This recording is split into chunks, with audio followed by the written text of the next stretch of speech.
Channel name is horror night videos.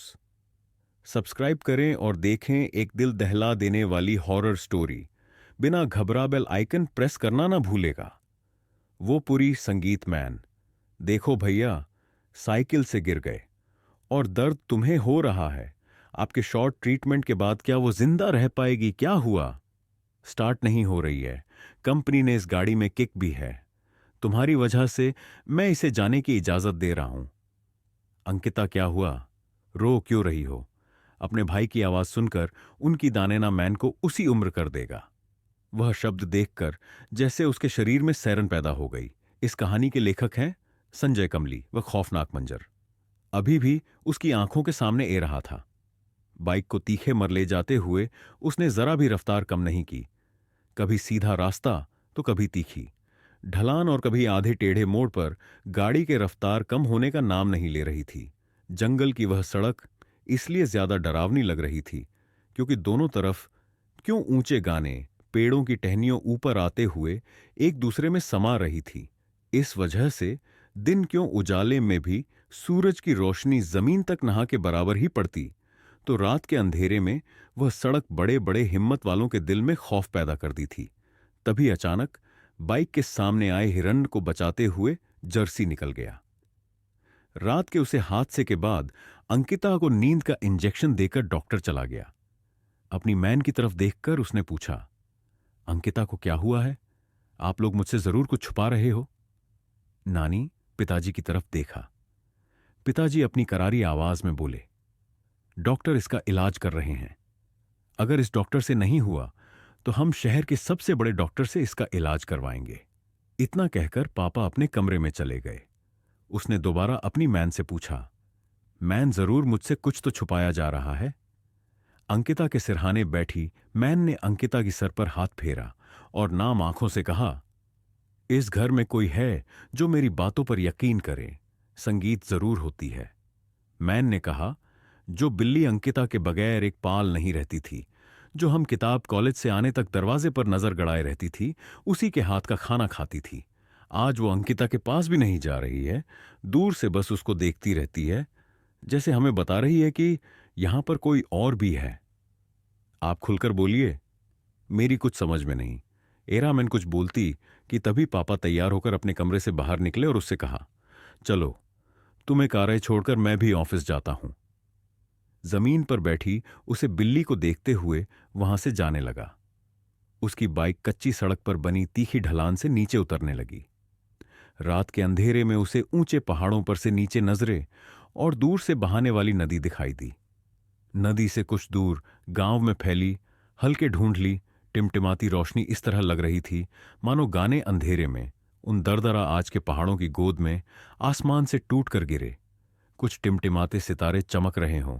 रात में चमकते सितारे, दिवाली से पहले वाले अमावस्या की रात में चमकते सितारे।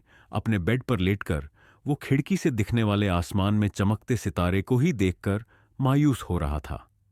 अपनी बहन की हालत उसे परेशान कर रही थी। वह सोने की कोशिश कर रहा था, पर नींद कैसे आएगी? मैन की वह अजीब बातें, घर की पालतू की बिल्ली की बर्ताव में हुआ बदलाव, सब कुछ दिमाग से परे था। बड़े बड़े उसकी आग लगने वाली थी कि अचानक किसी अजीब सी आवाज से उसकी आंख खोली आवाज लगातार ए रही थी।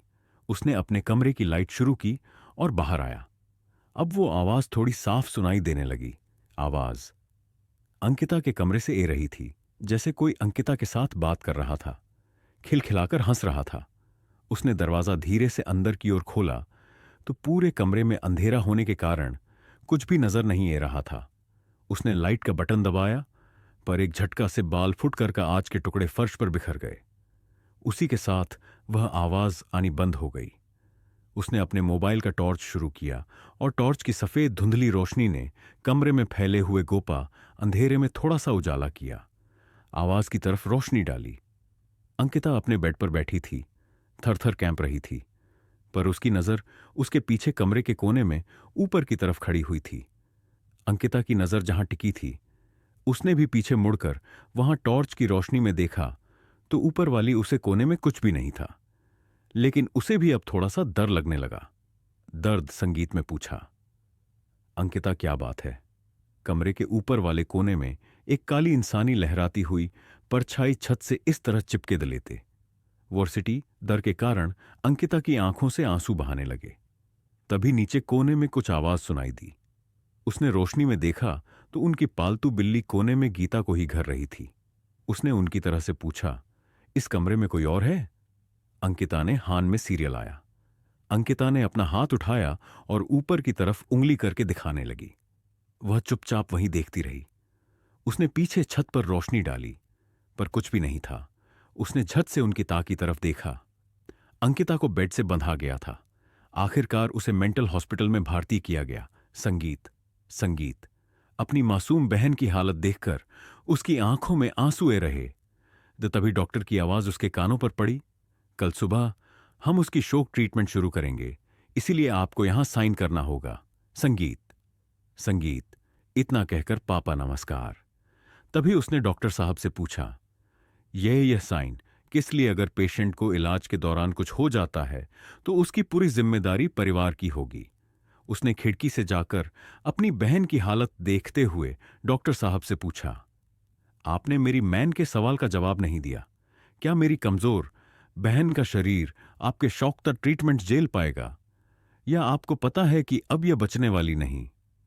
पापा ने गुस्से में उसकी तरफ देखा, पर डॉक्टर साहब उन्हें लेकर अपनी केबिन में चले गए। उसने मैन की तरफ देखा तो वो अपने आप से कुछ बुदबुदा रही थी, मेरी बेटी नहीं बचेगी, वो मार जाएगी। पर्दों के इस बात का है कि मरने के बाद भी उसे छुटकारा नहीं मिलेगा। संगीत मैंने पूछा, पर उसका बदन जैसे कम रहा था।